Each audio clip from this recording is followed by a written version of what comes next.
Welcome everyone to the weekly top 10 list. This time, 10 things that we thought were gonna be huge. And in some cases, maybe a lot of people thought, but it didn't turn out that way. I'm Iadarola, Francesca Fiorentini, how's it going? Hey, good. This is like our made for TV or like home shopping network top 10. What, you got a lot of products on yours? I have a few products, I feel like. I have a few products, yeah. Yeah. You wanna get us kickstarted? What do you got? Okay. I'm trying to think. I'm gonna get like more interesting later on, but I would say one of the things that I was like, oh no, like we're all gonna be eating like astronaut food, and we're just gonna be eating, like in the future, the way that like 2001 Space Odyssey just sort of imagined that we'd all have like, and a lot of future movies are just like, we won't have food anymore. We'll just have like little squares, of nutrients and be like, I feel like we got close to that with the whole Soylent craze. Do you remember Soylent? I do. I found that very interesting. Right, I didn't do it, but I've never tried it, but I was like, working in Silicon Valley, like in San Francisco, and like the techies with way too much money and like in their little hoodies, these little millionaires in hoodies, Mark Zuckerberg wannabes, got really into Soylent meal replacements. So Soylent is just like based on soy. It's, I guess, cheap, readily digestible source of protein. It's just this like disgusting, weird way to not have to stop working and making money for your VCs or whomever, and then like get nutrients. I don't know, when you're like ruining Burning Man and other cool things, or like things that used to be cool. I don't know. I just felt like maybe that was gonna take off. Like when I heard about that, I was like, oh, damn it. Now everyone's just gonna drink Soylent, and that's what our like capitalist overlords are gonna feed us. And then it didn't really take off. No. I found it interesting because I like the idea of minimalism. I don't practice it in like any part of my life, but every once in a while, I like the idea of simplifying things and simplifying food choice throughout the day. I think it can be overwhelming. It can be a lot. The idea that there could just be one thing that you consume seems appealing. And there were people who used it. There were also a lot of issues with it, people getting sick and it needed to be tweaked and all that. Right. And I know that since then there have been things like there was this place that makes these food squares of like compressed chicken and ew. You know what people like? People like eating food. Yes. That's what they like. There's few pleasures in like, there are so few pleasures in life, and eating a delicious like meal that is warm and cozy and comforting and delicious. I'm hungry now. Any meal, but what I would like right now is like a cheese and cheddar, or a cheddar and egg croissant, like from Porto's. So that's what I want right now. Yeah. You cannot replace that with a pellet and be like, that tasted like a cheese. It didn't taste like that. It never will taste like that. Why is it that your dog wants your food rather than kibble? Because food is better than kibble. Yes, 100%. Okay, I have a lot of products too, and I'm very techie because occasionally I get really invested in tech. I just realized something I left off the list. Okay, I'm probably gonna change one of mine. Number 5 is gonna be one that now, I was very excited about this when it was getting debated, but now I hate the idea that I was excited about it because of one of the individuals who got involved in it. And that is the Hyperloop. You were excited about it? I love the idea of quickly being able to go to a different place and not having to take a plane. I despise planes. I think the experience is terrible. I think it's terrible for the environment.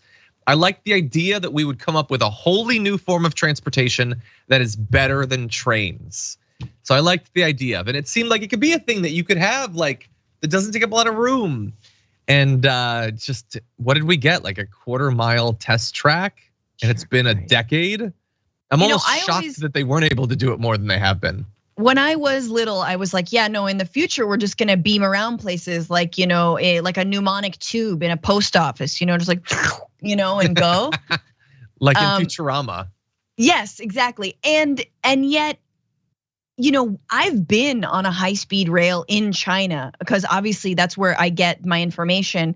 I have to go there once a year, and then they download all of my political understandings to regurgitate back to the American people. But anyway, once you've been on a train that goes 130 miles an hour, John, you're like, oh, this is amazing. Like, we need this. Cool. This is how you travel, and you get, and like, we live in California. Imagine if you could get up to San Francisco from LA.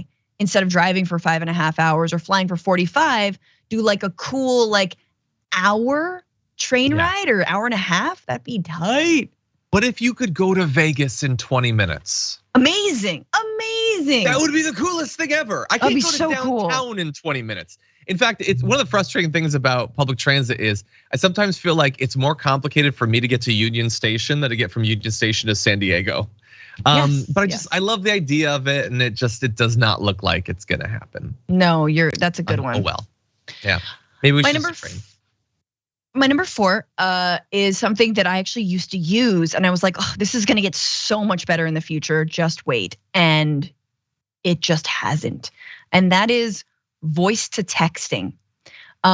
Any voice activated software, and if you are someone who has any disabilities or you use voice activation software, this. I mean, granted, I might not have been using the most amazing software at the time, but around 2013, 2011, around there, I had major problems with my arms and like a repetitive strain injury, so I couldn't use a computer. This is like a whole backstory of Francesca. I couldn't use a computer. I couldn't like open doors. I couldn't like do basic things because I had massive pain throughout my arms.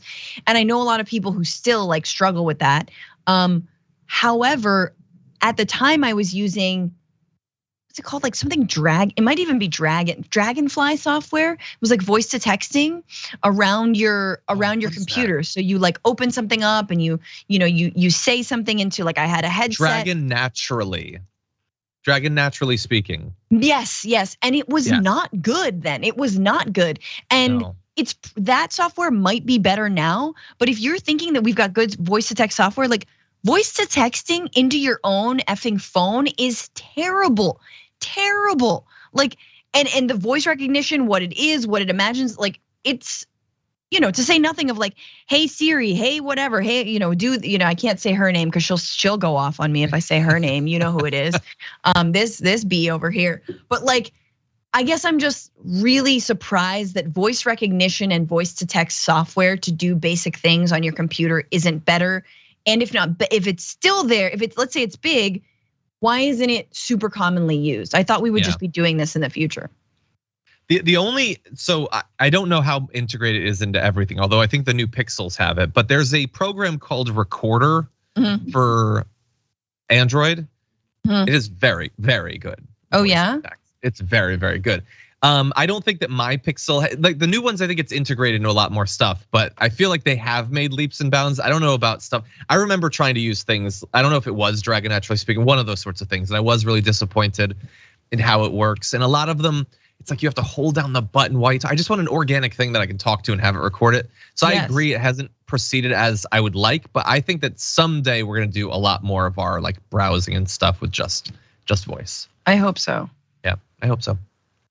My number 4, I'm gonna do back-to-back transportation ones. This was one of the first hype cycles that I got really involved in when I was younger, where like I was following the updates and they had been teasing this thing, and that thing is the Segway. And I really, all these supposedly really intelligent people were like, this is it. We're done with cars. We don't need it anymore. We got the Segway. And I was like, oh, well, everybody's saying we're good now. And that has not come true at all. I liked the idea of it. The idea that like, you don't need this big bulky thing. It's smaller, you're more surrounded by the environment. You can get on, get off, but I don't know, it was either just the expense or the fact that it is literally the dorkiest looking thing that has ever been invented. Maybe it's a combination of different things, but it just did not reach critical mass. Even though, like, the hoverboards became super popular later on. They were just a less functional and more prone to explode Segway.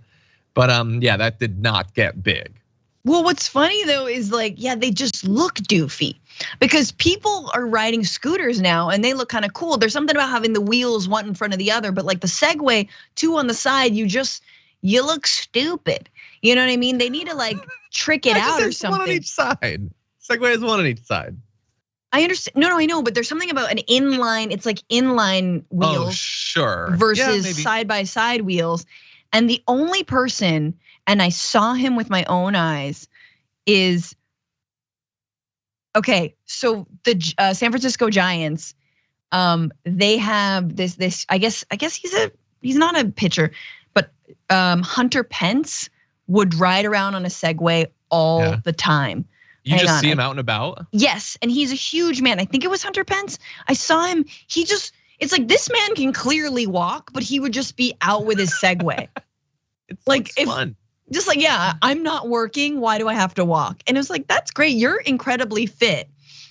You know, so I love the idea that this like big burly dude brought it back for a moment. It reminds me of like if, oh God, what's his name? Pride of Gypsies. If he like Jason Momoa went around in a Segway, everyone would be like, oh my God, you know? Then maybe it would take off. They'd bring it back. Like if you, John, went around in a Segway. I did. If Jonathan Majors before this week had ridden one, then it would have taken off and might still. Yeah, I should do a partnership with Segway. Anyway, that's my number 4. Cool. Do you want me to go? Is it my turn? Yeah, it's your turn, number 3. Number 3, you might have this as well. No, this has got to be my number 1. Okay, let's just do this. I think driverless cars have been fully debunked. I think first of all, we now know they're not really supposed to do anything but enrich a bunch of tech like bros and Elon Musk and Tesla itself. We also know it's not really meant to help people get to where they need to go. This is not something that is going to be accessible with cities that are like, yes, we're gonna partner with this driverless car thing and everyone's gonna have free rides. Nope, it's not gonna be cheaper than the bus. It's not gonna be better than anything. It is a la Hyperloop. Driverless cars are meant to be a privilege of the bourgeois who can get around where they need to go. It's not gonna save people gas. It won't prevent the auto industry will not allow driverless cars to supplant personal car purchasing. They will never allow that. So give it up. Like I'm completely convinced, I'm completely cool on driverless cars. Obviously, we don't need to talk about the number of Tesla accidents, the number of, all the failings of driverless cars, hitting a bunch of non-pedestrians, not people, but like, random cones and like driving on the sidewalk. So anyway, it's done. It's over. It's not gonna happen. Yeah, not under capitalism. I still think they're gonna work on it. No. This is why we can't have nice things, because if it could be cool if the government said, look, this can't just be a play to make more and more money. This has to be a way to alleviate traffic, the price of building more public transportation, the price of owning a car. But again, industry will never allow that. But what about this? What about this? If you don't have to be driving, then that's 30 minutes, an hour, 2 hours a day where you can be either working more or consuming more. No, they might like that. I mean, what would we do? Just scroll? You'd be watching Netflix or shopping on Amazon or whatever, watching their ads on CNN. Like that I don't might like be a being lot in more traffic time. either. But like, again, let's do the mnemonic tubes first. Okay, well, let's work on them tubes. Okay, I like your number 3. We're really on the transportation. So my number 3 is gonna be an entertainment one. Okay. I did really think, and I mean, I kind of thought this like 2 years ago, 3 years ago. I also really thought this 25 years ago. I really expected that at some point virtual reality would become a much bigger thing than it is. And I don't mean the metaverse necessarily, because that has seemed stupid from the beginning. But like I remember going to a mall in the 90s and playing a virtual reality game, and it was the coolest thing I had ever done. For me, I probably looked even dorkier than a guy in a Segway. Can't see anything. And it was so cool. And I just thought, eventually people are gonna wanna have these experiences to be able to travel to a place and be immersed in it, to play games that are way more immersive than anything else, let alone the pornographic uses, which I refer you to Brett Ehrlich for more comment on that. Oh God. But it just has it, and I get it. They are expensive, and they're not super like consumer centered in terms of being easy to learn. Like your grandma's probably not gonna wanna have to learn how to use a VR thing. And I honestly think that the push for the metaverse has like kind of like soiled even a lot of people who might be interested in VR, probably are less interested because of all the stuff with Meta and everything. I used the Meta Quest or whatever, they sent one to the studio. And except for the times in which it made me violently ill, it was very cool, but it just is not a thing that most people seem to be remotely interested in. No, you know what, again, what else is great about living is being out in the world. The world is pretty damn cool in and of itself. What I will say is that the pandemic sort of, there was if this is not gonna take off during a moment where we literally can't leave our homes, I don't know when it's gonna take off. Now I know some people who had, what are the VR headsets that I'm now forgetting the name of, but anyway, some people met in the Oculus world, like they did hangouts in the Oculus world, but it's almost just like a thing just to do it. The one thing I will say that I like, and speaking of when you're like traveling to places and whatnot, I do think that there was a surge in live cams and like people just streaming live cams. Sometimes I'll stream a live cam when I'm like about to visit that place and I'm like, oh, I wonder what the weather is like, or I wonder it's, I get excited about it. And then also during the pandemic, I started streaming like the Yosemite has live cams that are beautiful. And you can just like have, just have Yosemite up on your computer and just kind of like, hey, check in with the birds and bees and the waterfalls. I like that with animals. Gorgeous, yes. Yeah. But yeah, so I agree with you. Virtual reality. Yeah. Dude, I used to like this show called like VR5 when I was like 13. It was on Fox. It got canceled after one season. Anyway. Oh yeah, it ended in 1995. Yeah, don't date me. It's about a computer scientist working on developing virtual reality. Yes. She could enter into advanced virtual reality herself. Okay, I have to watch that show. Okay, anyway, what's your number 2? I absolutely think that renewables, and again, this is capitalism, but I thought renewables would be a bigger thing. And I still think somehow we're still stuck on fossil fuels, and that's only because of massive industry, the lobbying, and the handouts, the corporate handouts that we give the fossil fuel industry time and time again. And honestly, I thought maybe solar and wind and like a different way to do things was gonna be bigger. And now I guess I don't mean this when I was younger, but I think when I was like in college, which I guess was younger, but not like a baby or like a kid, but like in college, I was like, well, in the future, and I think it was because we kept on talking about peak oil. We're gonna get to peak oil. There's not gonna be any more oil, and so we're gonna eventually, have to go to renewables. And then we found natural gas and fracking, and oh my God, it continues, and we continue to spew CO2 and methane and other, like carbon capturing gases into the air, and choking ourselves to death and warming the climate. So that sucks. That's fun.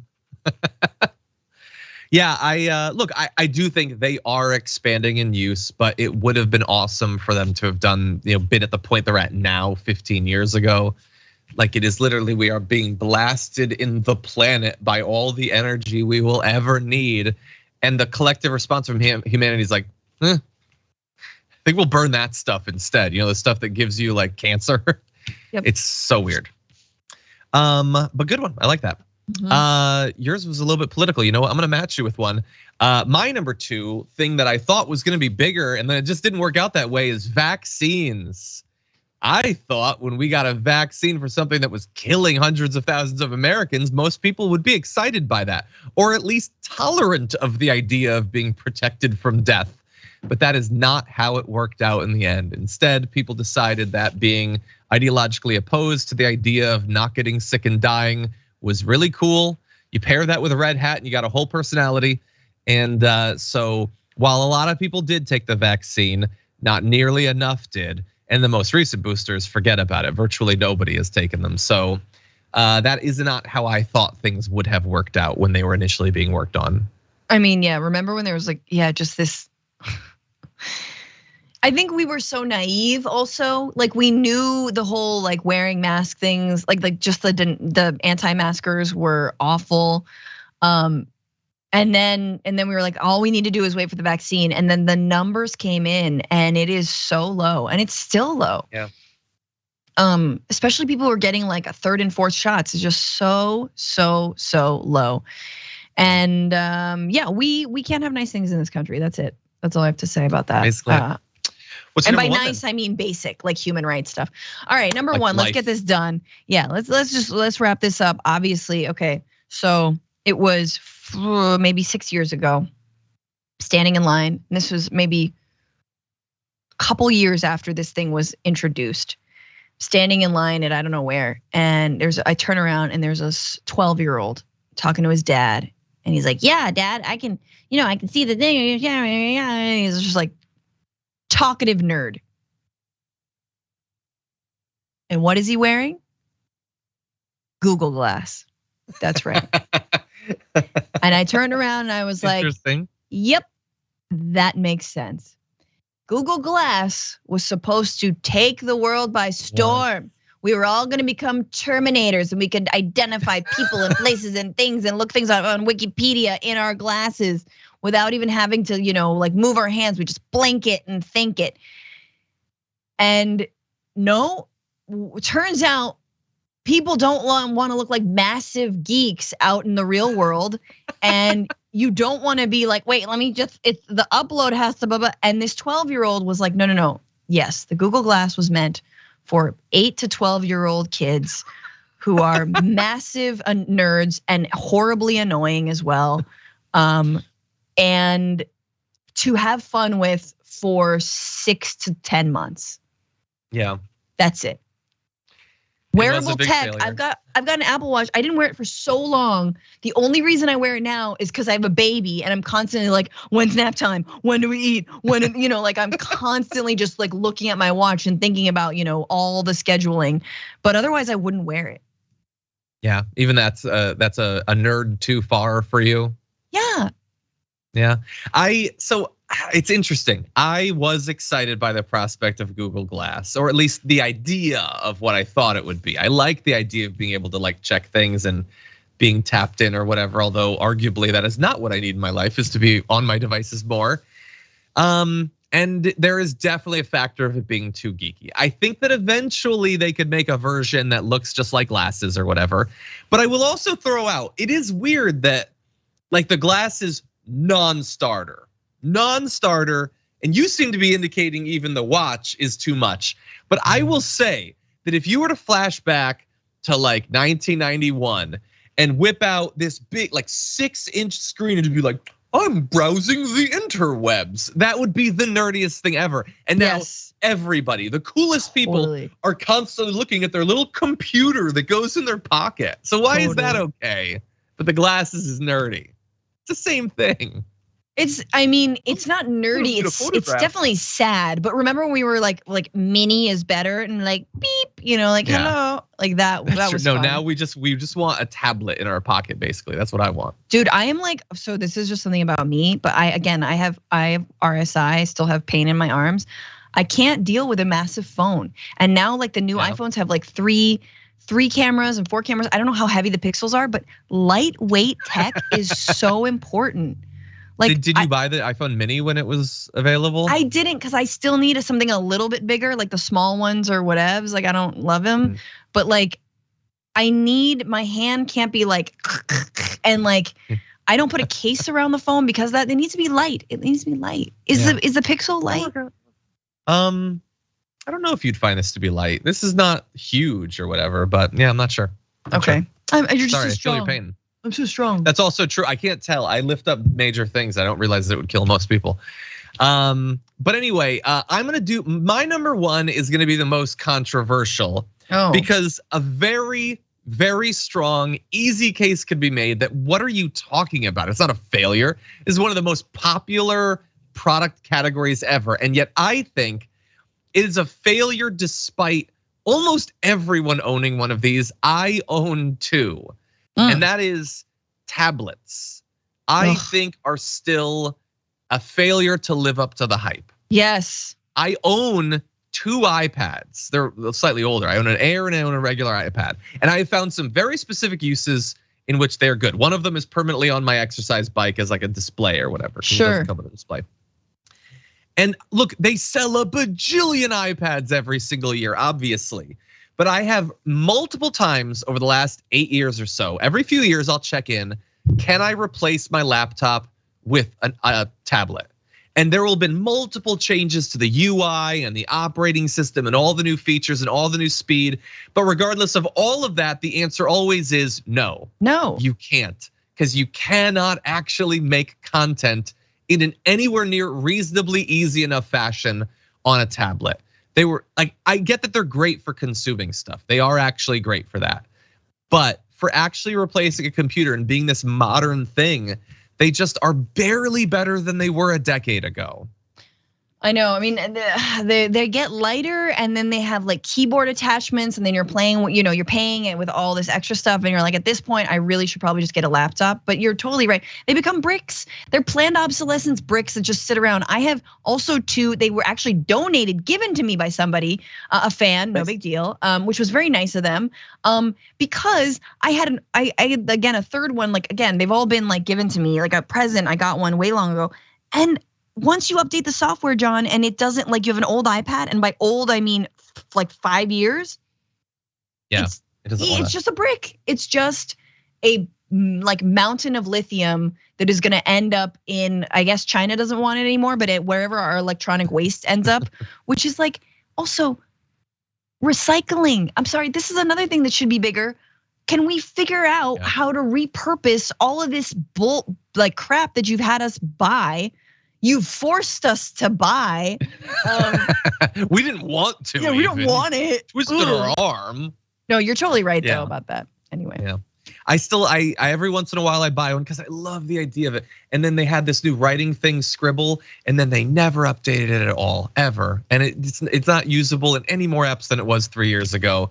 And like, I literally just want to put stuff into my stupid tablet, and you refuse to make it easier. And they could run full Mac OS on the iPad. They are more than fast enough. They could run their laptop software 100%. They're way faster than they need to be for any apps that are actually available on them right now. Right. And it is purposeful. They do not want people to switch over to iPads from their laptops. They want them to buy both.